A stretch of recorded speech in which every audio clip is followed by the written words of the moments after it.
Kevin Pearce, raised on maple syrup, sharp cheddar, weaned on the hills of Vermont. This guy right here is slaying it. It's cool to have people saying that you're an Olympic hopeful. I'm super excited to be going for it this winter. Kevin Pearce has given Shaun White a run for his money. Kevin Pearce for Shaun White. We share the same talent. It's such an exciting time for us. Going into the Olympics, Kevin was the guy to beat Shaun White. I think people are going to be blown away at what they get to see.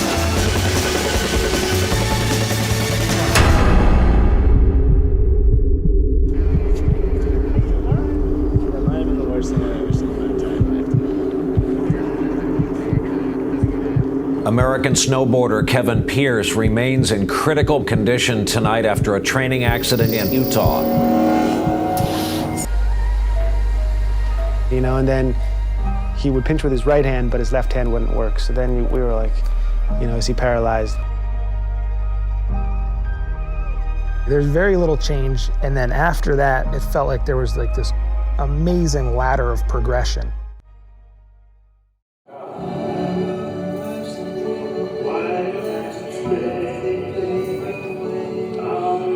What worked for him and not necessarily all the therapists did, so it was easy for me to say, let's just turn this like to a little competitive game and he'll want to do it. I would just like to toast how much better than I have gotten. That's it, baby. 3 months in Craig and I'm out. Later. Medically, you cannot afford to hit your head. Because of the way that the eye was injured, it's not realistic to expect single vision in every direction of the gaze. I've broken bones before. Lots of broken bones. All sorts of different broken bones. I broke my ankle training for these same Olympics. And with that injury, my brain told me, your ankle's broken, right? Like, you know, when you break a bone, it was like, I was very easy to tell I couldn't get back up there and start snowboarding again until my ankle had healed.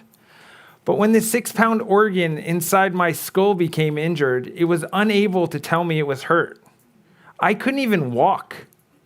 I was just beginning to learn how to talk again, and my brain was telling me that I needed to get back up there. I was in the hospital thinking, why am I not riding? Why am I not up there practicing? Like, no, Mom, I'm not going to go to Craig Hospital. I need to get back to the half pipe.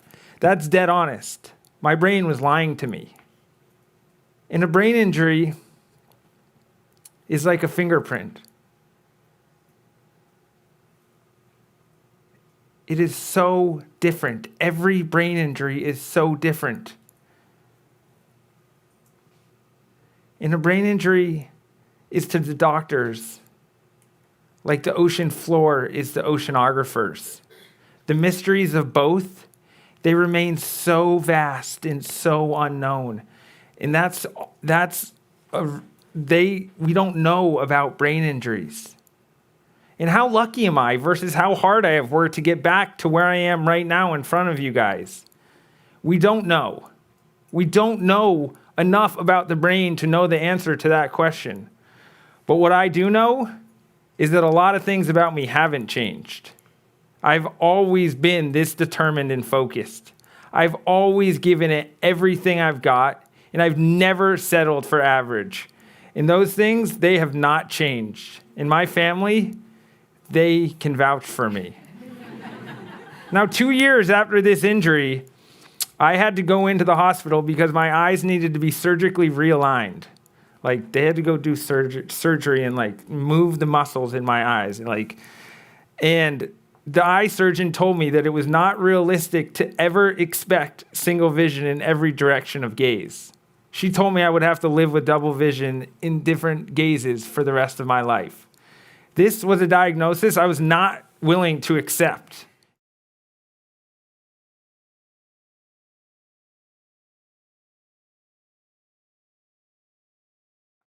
And I believe it's because the doctors in the vast unknown, they unintentionally put limitations onto us into our brains. But my brain hears these limitations, but I choose not to listen. I look up, I see 2. The whole world goes double. And I've been told that it's never going to be fixed. It has been so much harder than anything that I ever trained for before, including those Olympics. Trying to heal this brain has been the toughest, most difficult challenge that I have ever been put in front of. And to this day, over 7 years later, do I spend every single day working on healing these issues that I deal with, this double vision, because I will fix it. I will. This double vision will be healed. But we don't know when, because it's so unknown, and that is damn hard not to know.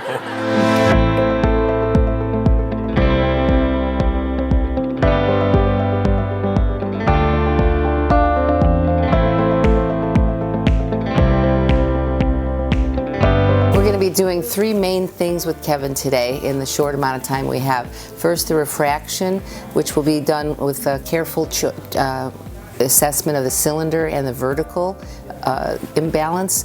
Then we're going to be doing spatial awareness for the bell testing, visually and auditory.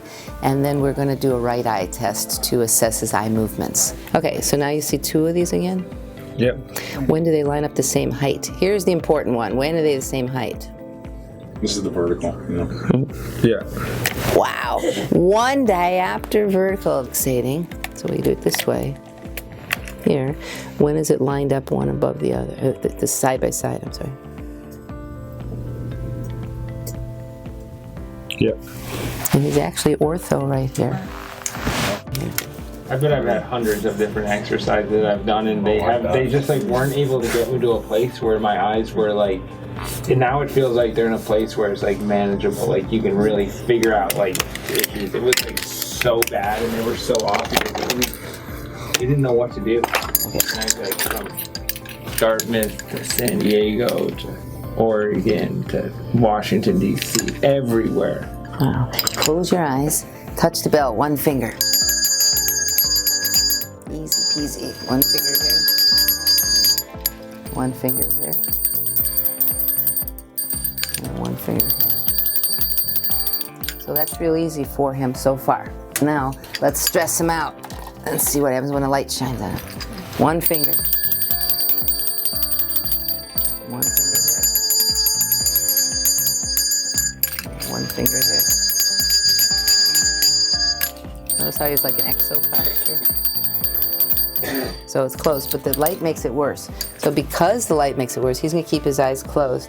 We need to put him in the light because we want the worst position. Look. Look. Yeah, like a reflex almost. Yeah. Then we have yellow and blue. And you can watch that blinking as a measurement. Touch the bell. Gee, he likes his peripheral stimulated. Why would you not think a snowboarder who's out in the sunlight would like that? The camera shut off. But that side can't do it. Can't do it here. Can't do it there. Close and then touch. Better. Look here, close and touch. So yellow helps him. Look, close. So peripheral stimulation helps him. Central stimulation doesn't. With those glasses. Take the glasses off. Glasses suck. Those ones hurt. They hurt. Not. It's so weird because for like 8 years I've gotten glasses from all these different doctors and I put them on and it's like, oh my gosh, I can see so well with these glasses on. Mm-hmm. And when I put those ones on and take them off, it's like now I feel like I can see so well without glasses on. Whereas for 8 years it was like every time I put them on, it was because like... they gave him compensatory ones, we're giving him remedial ones, we're fixing. Okay, look here, Kevin. Close your eyes and then touch one finger. Dead on. And then we do that with blue and we're done, and then we go to the right eye. Ready? Look here, close. The final prescription is going to be a plano on the right eye and a plus 0.12 minus 0.12 axis 90 on the left. We're not putting any prism in at all. You got out of prism, 13 and 8, 21 units of prism down to 0. Got out of prism. Way to go. Yeah.